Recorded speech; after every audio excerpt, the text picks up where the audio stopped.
lançando mão desse velho guerreiro que vem lutando com muitos erros, muitas falhas, mas hoje eu me encontro numa situação, eu diria, espiritualmente confortável.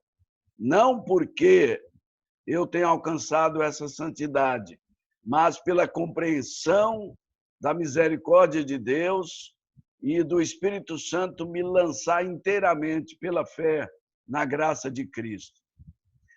Eu gostaria de convidá-los a refletir inicialmente num texto bíblico, está em Ezequiel capítulo 18.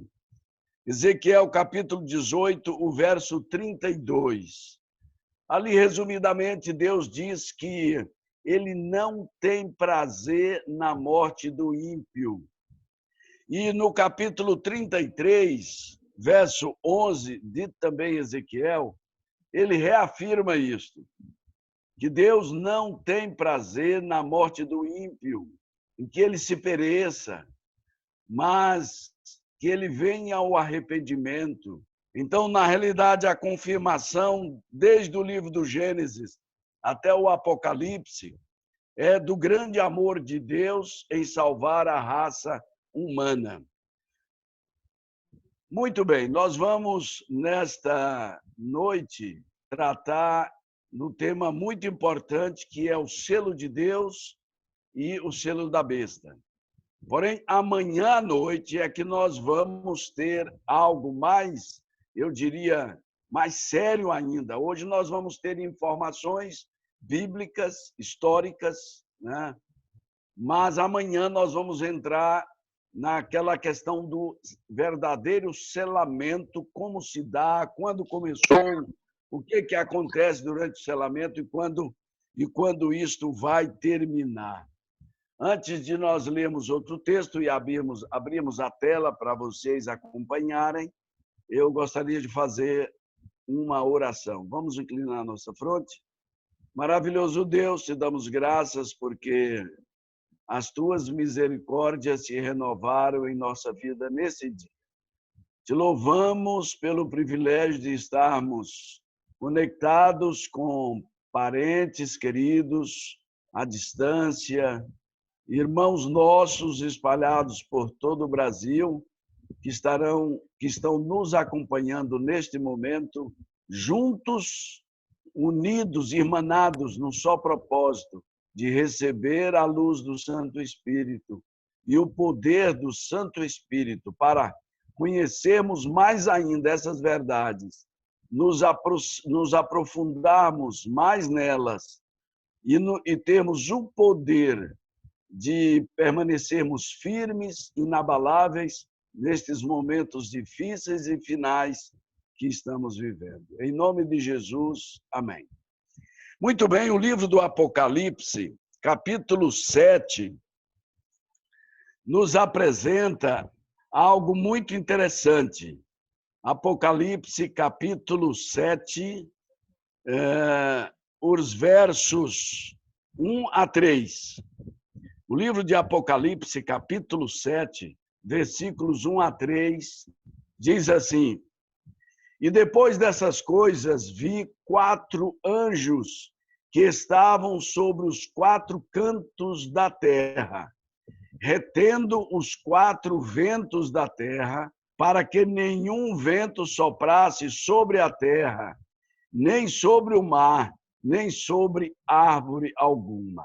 E vi, o verso 2 diz, e vi outro anjo subir do lado do sol nascente, e que tinha o selo do Deus vivo, e clamou com grande voz aos 4 anjos, a quem fora dado o poder de danificar a terra e o mar, dizendo: Não danifiqueis a terra, nem o mar, nem as árvores, até que hajamos assinalado nas suas testas os servos de nosso Deus. E por último, o verso 4 diz: E ouvi o número dos assinalados. Então, Deus, na realidade, ele, no seu plano maravilhoso, enquanto vamos abrindo a tela para vocês acompanharem, eu vou estar comentando isso aqui. Deus, no seu plano maravilhoso de nos avisar, de nos orientar dos problemas e dificuldades, sobretudo como cristãos, nos dando esta visão correta, completa. E eu diria, meus amigos e irmãos, é um privilégio muito grande, sermos cristãos, estudantes da Bíblia, e termos a luz que nós temos. Porque, ao observarmos, não é nos julgando melhor do que os outros, mas a maioria não consegue ver desta forma. E nós vamos ver hoje e amanhã a razão pela qual a maioria não, ou as razões, né, pelas quais a maioria não consegue enxergar a vontade de Deus, o plano de Deus. Então, na realidade, aqui está o tema, o selo de Deus. Neste selo de Deus, eu gostaria, nesse tema, de chamar a atenção de vocês para dois caminhos que a Bíblia nos apresenta: o caminho estreito e o caminho largo. Vamos ver as características daqueles que andam no caminho estreito. O primeiro é Deus, é o caminho que leva a Deus. E o caminho, aliás, é o caminho estreito, e o caminho largo é aquele que leva à perdição, a Satanás. No caminho estreito está a luz, Jesus, porque ele mesmo diz, eu sou a luz do mundo. No caminho largo estão as trevas. Abel, aí como exemplo, já apresentando alguns seres que andaram no caminho estreito e pagaram um preço bem alto. Caim, não. Está a verdade, que é o próprio Jesus. Ele diz, e conhecereis a verdade vos libertará. Está a mentira, o engano, a traição, corrupção, tudo aí. No caminho estreito, que é o caminho que leva a Deus, está a salvação. E lá está a perdição no outro. Neste aqui estão os justos, aqueles que andam nos caminhos do Senhor. E ali no outro largo estão os ímpios. E diz a Bíblia, são muitos que andam por ele. Está o trigo, o alimento saudável, e aqui está o joio. E nós vamos ver amanhã, no tema do selamento, que essa separação do trigo com o joio acontecerá justamente no período de sacudidura que nós já estamos vivendo nele, e no período, basicamente, do selamento. Estão as ovelhas de Deus, aqui estão os bodes, na classificação bíblica. E, por último, no caminho estreito, está o selo de Deus e ali o selo do diabo. Nós lemos aí, meus amigos, no livro do Apocalipse, capítulo 7, os versos 1 a 3, já lemos, que os 4 anjos, eles cumprirão a ordem divina para proteger a terra, segurar os 4 ventos. Esses 4 anjos de Apocalipse 7, eles vêm como protetores nossos. Os 4 cantos da terra são os 4 pontos cardeais, né? Segurando os ventos. A tempestade é o simbolismo de ventos. Pragas, a natureza enfurecida. Então, os 4 anjos ordenados por Deus estão segurando ainda as últimas pragas. O anjo clamou, não solte os ventos, ainda preciso selar na fronte os servos de nosso Deus. Então foi mandado, nós vamos ver amanhã, um anjo que ordenou aos outros 4 anjos, não solte os ventos, porque se soltar vai haver destruição. Precisamos ainda cumprir a missão do selamento. E esse tema do selamento, meus amigos e irmãos, ele é imprescindível, é muito importante. Qual é a definição de selo? O que nós entendemos que marca pontos fundamentais de um selo: o nome, o cargo e o território. Na realidade, o selo de Deus tem o nome de Deus. O cargo, ele é criador. O quarto mandamento nos diz: devemos guardar o dia de sábado, porque em 6 dias fez o Senhor. Se ele fez, ele é criador. Então é o cargo. E Deuteronômio capítulo 5, versículo 15, na repetição dos 10 mandamentos, nos dá também o cargo de Deus como redentor através do seu Filho Jesus. E o território é todo o universo. O livro de Esté, capítulo 3, verso 12, Daniel 6, 8 e Êxodo 20, 8 a 11, nos apresentam isso que foi mostrado. Onde está o selo de Deus? Nós estamos falando aqui com base na Bíblia, não em escritores, não em teólogos outros, mas com base na Bíblia. O selo de Deus, segundo Isaías capítulo 8, verso 16, está na lei de Deus. Então, meus irmãos, precisamos realmente estar atentos. E eu deixo aqui uma recomendação. Estou ajeitando aqui o fone. Eu deixo aqui a recomendação de que chegou a hora da gente mudar, não. Chegou a hora de não ir à igreja e ouvir apenas sermões. Ou, estando você sentado aí na sua casa, onde estiver, chegou a hora, nós não podemos mais perder tempo de apenas ouvir palestras. Nós precisamos mergulhar fundo individualmente.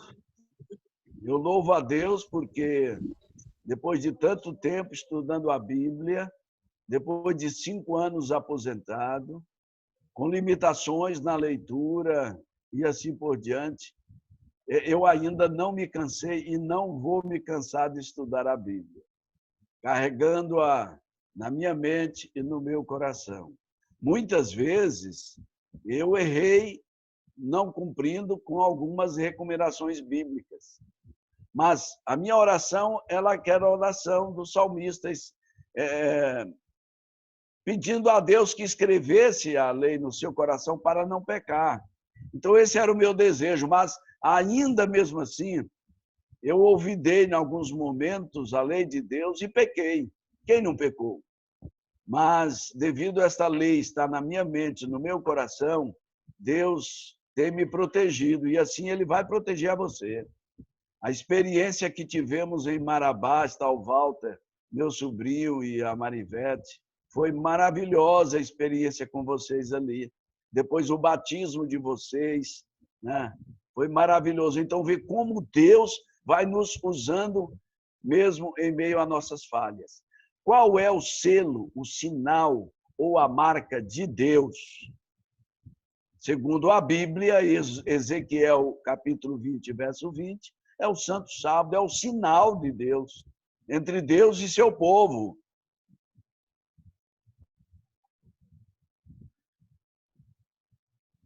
Quem guarda o sábado?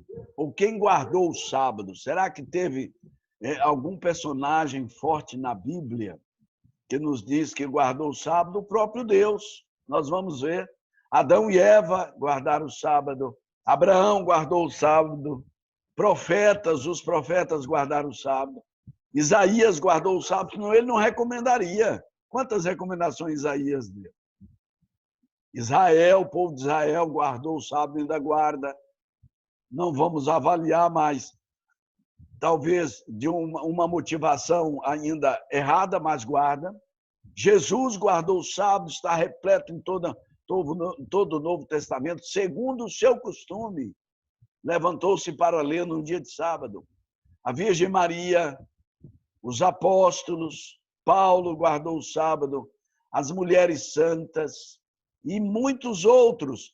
Mas vai a pergunta aqui: vai ser salvo somente aquele que guardou ou guarda o sábado?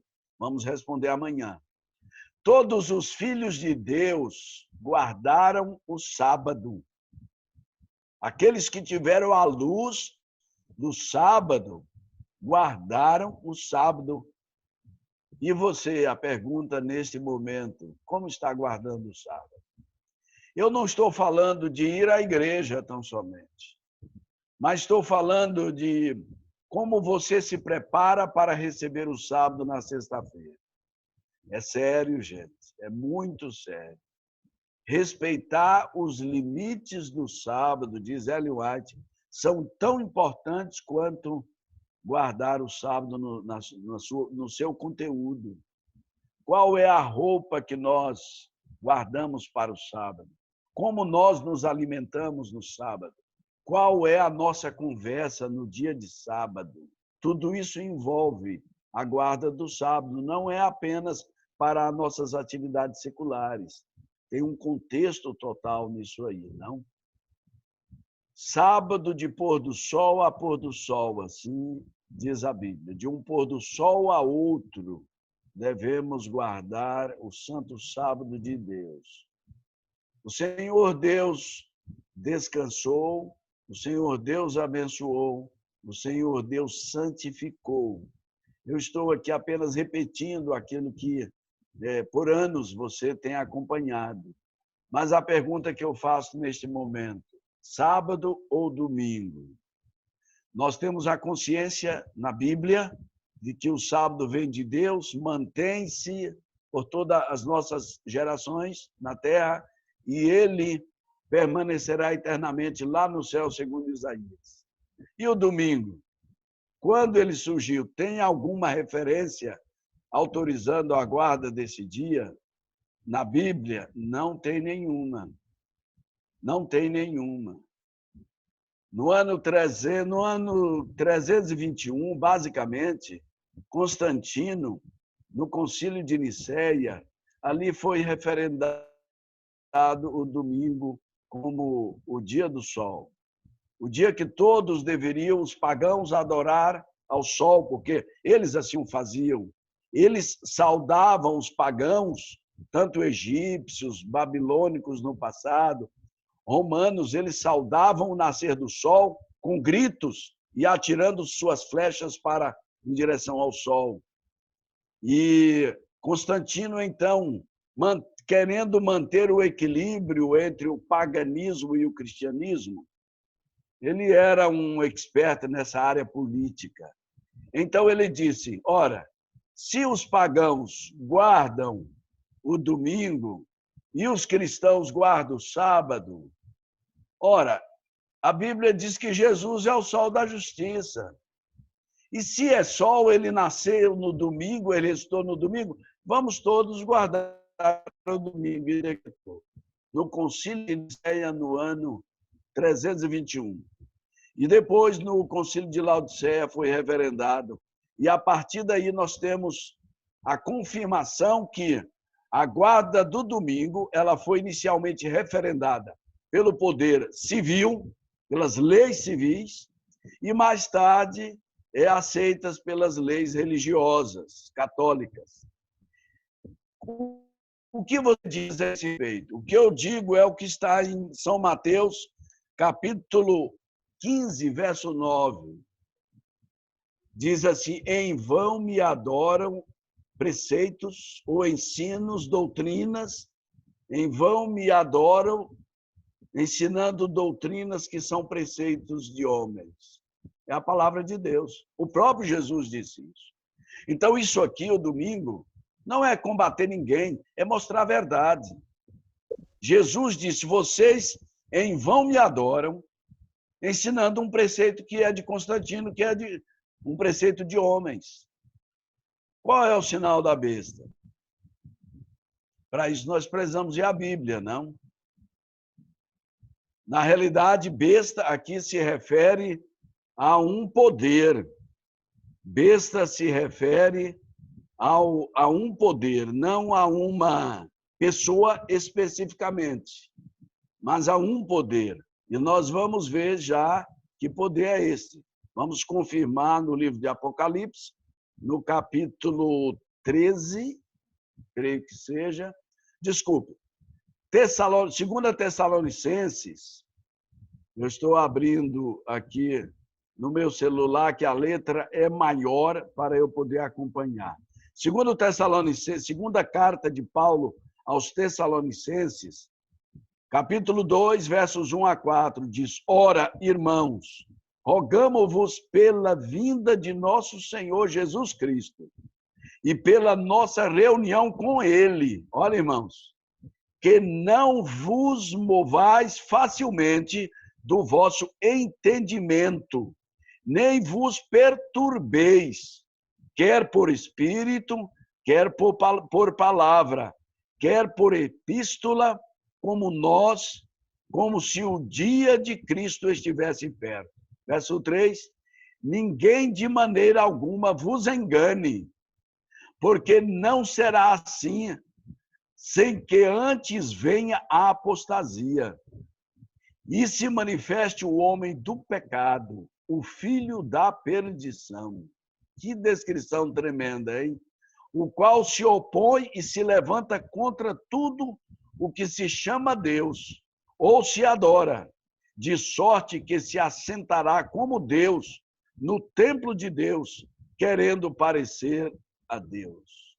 Que revelação maravilhosa que Paulo nos traz aqui nesta carta aos Tessalonicenses. Então, na realidade, esse poder que o livro do Apocalipse, João viu, é um poder, uma besta, então ele se assentaria no trono de Deus, querendo ser igual a Deus. Isto está definido pelas ações do poder romano, não é um homem em si, que quantos já passaram lá, né? Mas é o poder.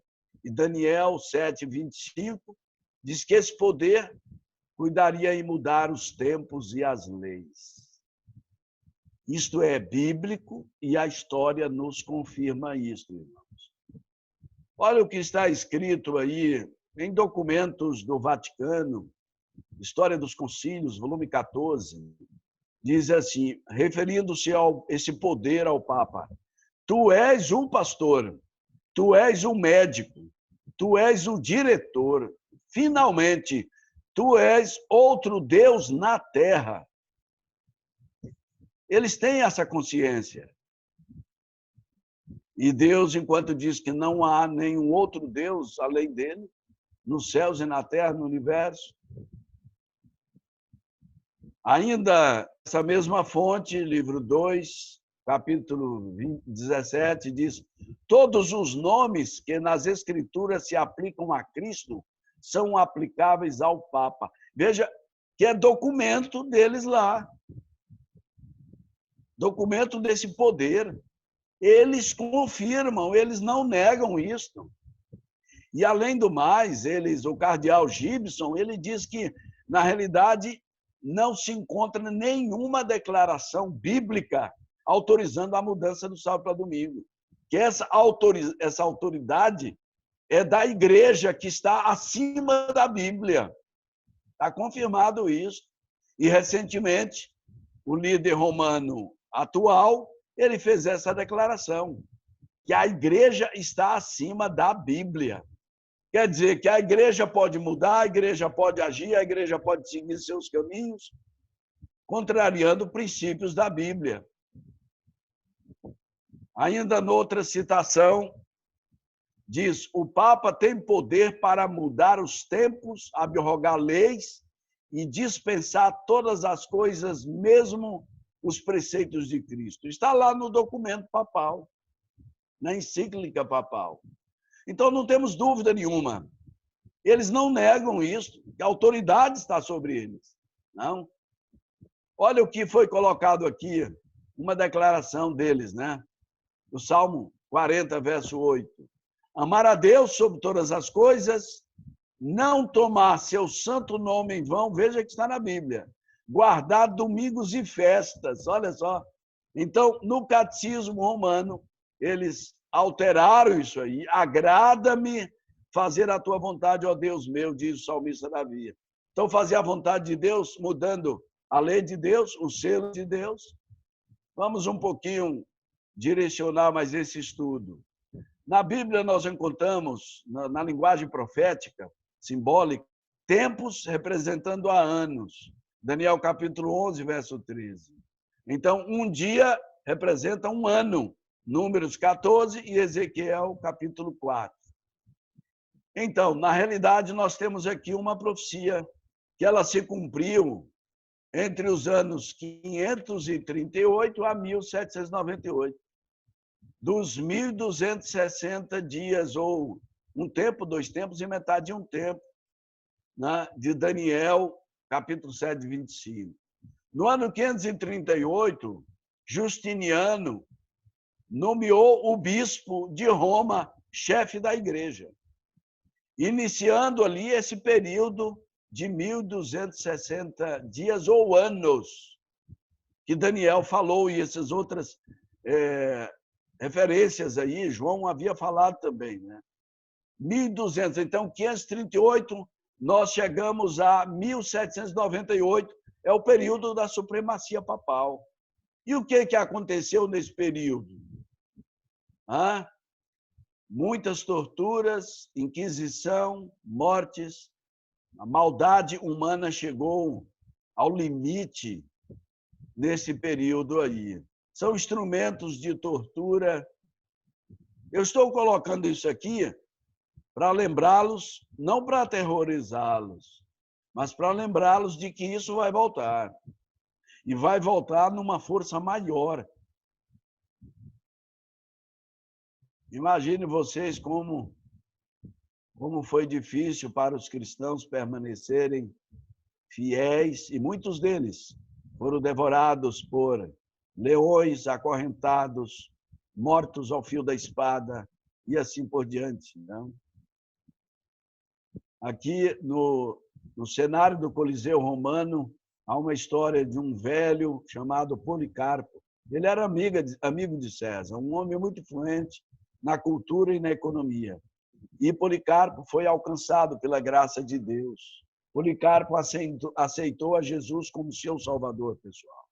E ele foi recolhido pelos soldados romanos e levados para agradar ao rei, agradar ao imperador romano com sangue. E ali estavam muitos sendo crucificados na arena.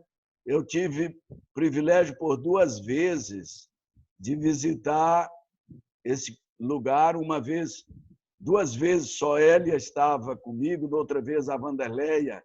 Estávamos juntos em 1992 e 1995. E ali, no Coliseu Romano, estava ali o velho Policarpo. E antes de soltarem os leões, acender as fogueiras, o imperador viu seu amigo Policarpo lá no meio dos cristãos e mandou esperar e o trouxe. E disse, olha, eu tenho poder para livrar a sua vida. Se você renunciar ao seu Deus, esse tal de Jesus, eu tenho poder para tirar você daqui, você não vai morrer, você é meu amigo. E o velho Policarpo então disse assim, imperador, como eu negar ao meu Salvador?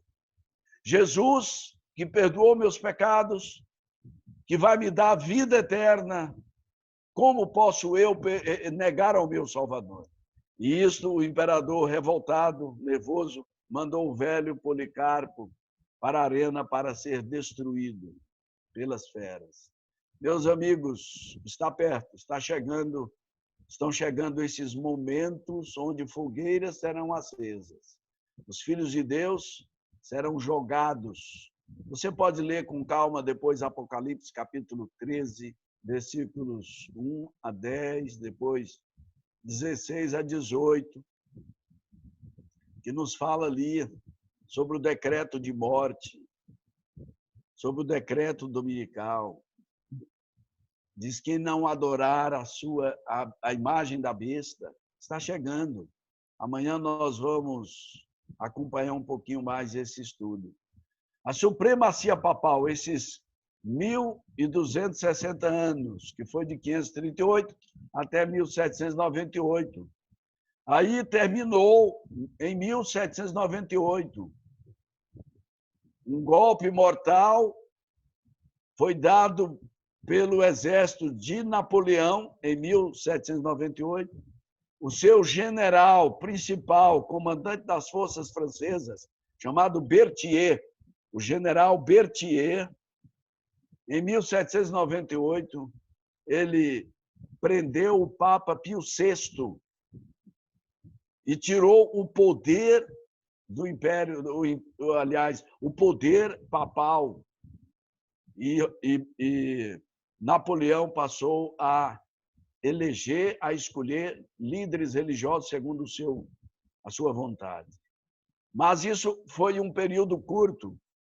Quando foi em 1929, já em nossa geração, acho que ninguém aqui era vivo ainda, era vivo, olha, já havia nascido nessa época ninguém do nosso grupo, né?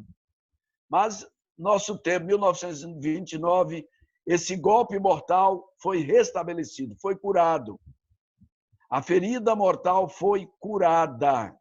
Toda a terra se maravilhou seguindo a besta quando o papado foi restaurado. Todo o planeta aplaudiu quando ele foi restaurado, com o número 666, 666. E esse número está no livro do Apocalipse. E Ellen White repete várias vezes esse número que identifica esse poder. Se você pegar aqui alguns dados históricos antigos, por exemplo, Stur era o deus oculto de Babilônia. Stur. Se você pegar o significado, aliás, a referência numérica de cada letra de Stur, você vai ter 666, 666. Era um poder antagônico ao poder de Deus. Amuletos de ouro eram usados, todos eles com esse símbolo, que representava a autoridade máxima de um governante terrestre. Aqui, para eles avaliarem, tinha um diagrama dos números místicos, onde cada letra representava um número. Eles tinham um diagrama. A pessoa de fala latina, ou a igreja latina, olha aí, no grego, não? As letras com números representativos, todos fechando no número 666. Se você pegar alguma enciclopédia universal, e você vai encontrar todas essas informações. O reino latino está aí, 666, tudo confirmando. A igreja italiana, se você pegar a Eclesia Itálica, você vai ver o quê? O número 666. Então, meus irmãos, não há o que duvidar desta verdade bíblica. O número do seu nome, Vicaris Filii Dei, Vicaris Filii Dei. Veja só, é o que está no livro do Apocalipse, o que João viu. Colocando as letras aí, Vigário, Filho de Deus. Aquele que se assenta. Então, nós temos aí o número 666. É o número de homem, é o número desse poder. Não?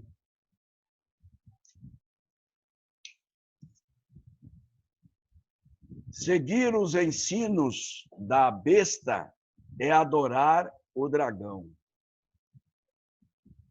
Ali nos fala que Satanás foi expulso no livro de Apocalipse, capítulo 12. Diz que ele é o dragão, a antiga serpente que foi expulsa do céu e veio para cá, para a terra, para enganar a todos.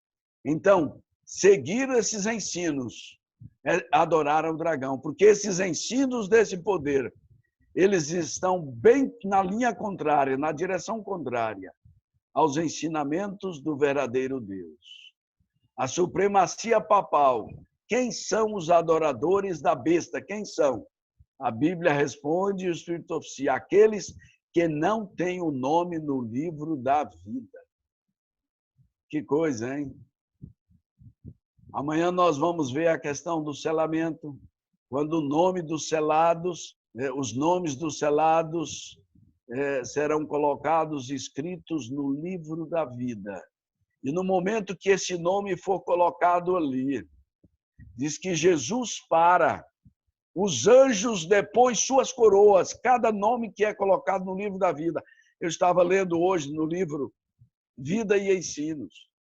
Cada nome que é colocado, tirado dos registros lá e colocado no livro da vida, depois do selamento, diz que Jesus para. Os anjos tiram suas coroas e clamam e gritam glória a Deus nas alturas. Nós vamos ver amanhã um pouquinho disso aí. Aqueles que não têm o nome no livro da vida são aqueles que adoram a besta e haverão de ficar do seu lado. Irmãos e amigos, nós vamos para a parte conclusiva desta mensagem. Virão momentos extremamente delicados, momentos de perseguição. Nós ainda vamos estudar aí sobre o selamento, fechamento da porta da graça, sacudidura, e já está acontecendo essa sacudidura. Mas nós vamos ver o que acontecerá com os filhos de Deus. Se eles estarão vulneráveis, se estarão dispersos, como, se serão atacados, nós vamos ver amanhã. Mas, na realidade, o Espírito Santo, que já está sendo retirado da face da terra, os anjos estão soltando, diz Ellen White, um pouquinho dos ventos. Por isso que nós vemos epidemias e tantos problemas no universo. Mas, no momento que terminar o selamento, e um pouco antes do selamento, a Bíblia, a profecia diz que nós passaremos por momentos de tribulação. Mas no momento que fechar o selamento, todos, diz a Bíblia, tiver completado o número do nosso Deus, de seus filhos, ele vai dizer, está feito. Todos estão selados. Os filhos de Deus estão guardados. Satanás, é muito bonito isso aí. Satanás não vai poder tocar em mais nenhum filho de Deus que estiver selado. Não vai. Quando a porta da graça se fechar, ninguém mais vai morrer dos selados filhos de Deus. Ninguém mais, diz que anjos magníficos em poder se colocarão ao redor dos selados de Deus. E eles destruirão com simples acenar de dedo, de mão, todas as hostes de Satanás. Mas nós estamos passando pela provação, pelo teste final, e Deus está verificando se pode contar com você nesses momentos de fidelidade. E eu trago alguns detalhes rapidinho para a sua vida, quem sabe. Já mencionei a guarda do sábado, que vai ser a linha divisória, mas outros aspectos, né? O amor ao próximo, como eu já declinei aqui, da dificuldade que eu tenho, o próximo, o inimigo, não o próximo amigo. Os dízimos, os santos dízimos. Como é que está o seu relacionamento com Deus nesta doutrina? Você está sendo fiel? Não tem devolvido os dízimos? Tem consciência de que isso identifica Deus como dono de tudo? Tem sido fiel em tudo? Quem sabe alguém está passando pela mente alguma coisa. Mas Ellen White diz, aliás, a Bíblia diz, e também Ellen White, que a fé, a salvação é por um ato definido de apropriação por meio da fé. Chegou o momento, na minha visão, se estivermos transgredindo o sábado, se não estivermos devolvendo o dízimo, deveremos fazer um plano com Deus e colocá-lo em prática. E eu diria, se possível, até deixar de comer, até andar a pé, até vestir uma roupa mais simples, não importa. Até deixar de comprar um remédio, porque nem só de pão viverá o homem, mas da palavra de Deus. Vai chegar o momento final de nossa extrema provação, de nossa fidelidade. E você quer dizer comigo neste momento, eu confirmo, eu juro ser fiel ao meu Deus. Não fale como Pedro falou, porque Pedro não sabia o que falar. Quando as coisas apertaram, Pedro negou a Jesus. mas confie no Santo Espírito, na comunhão com Deus através do Santo Espírito, seus santos anjos que estão velando e nos protegendo hoje. E assim Deus vai nos ajudar a sermos fiéis até o fim. Vamos ouvir esse clipe e depois teremos a oração.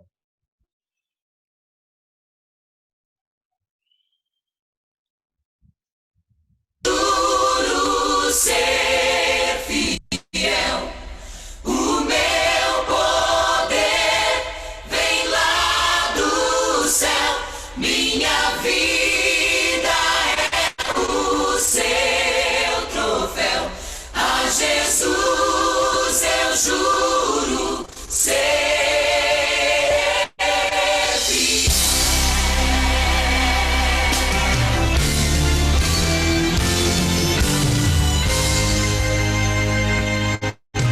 Dos cristãos antigos, muito ouvi, de reis tão maus, lhes perseguir.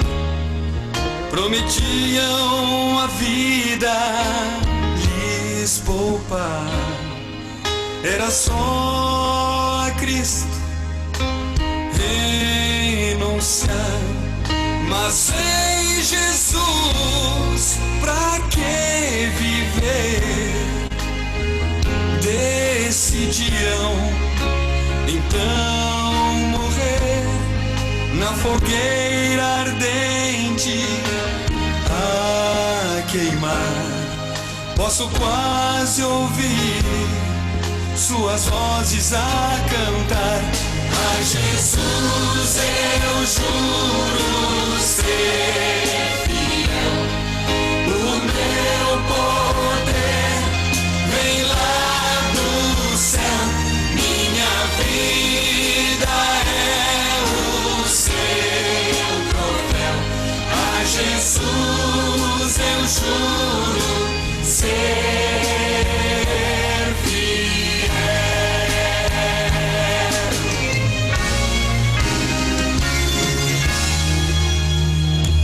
exemplo, sim, dos heróis ficou. E o final dos tempos já chegou. Deves decidir seguir a cruz, pois chegou a hora de abraçar Jesus. E como heróis vamos ser troféus do vencedor que nos é fiel. E ao Jesus voltar e aos fiéis chamar, contemplando em glória, iremos cantar. A Jesus eu juro ser fiel. O meu poder vem lá do céu. Minha vida é o seu troféu. A Jesus eu juro ser fiel.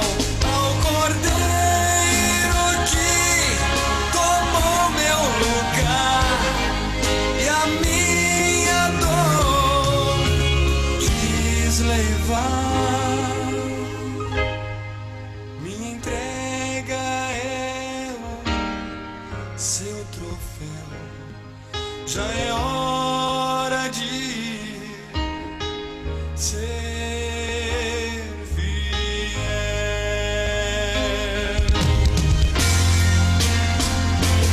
A Jesus eu juro ser fiel. O meu poder vem lá do céu. Minha vida é o seu troféu. A Jesus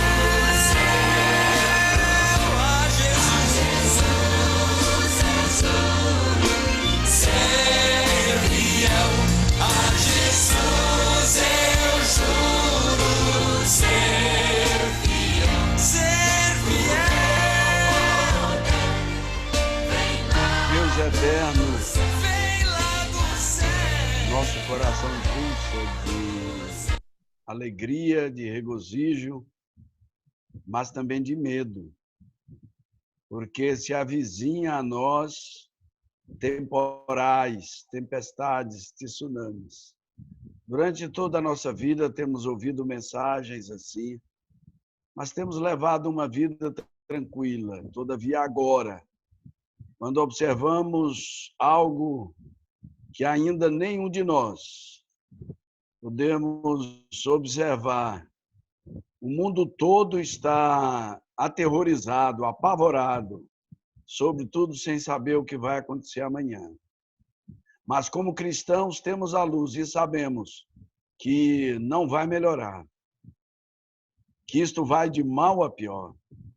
Portanto, Deus bendito nos dê, neste momento, o poder do Santo Espírito.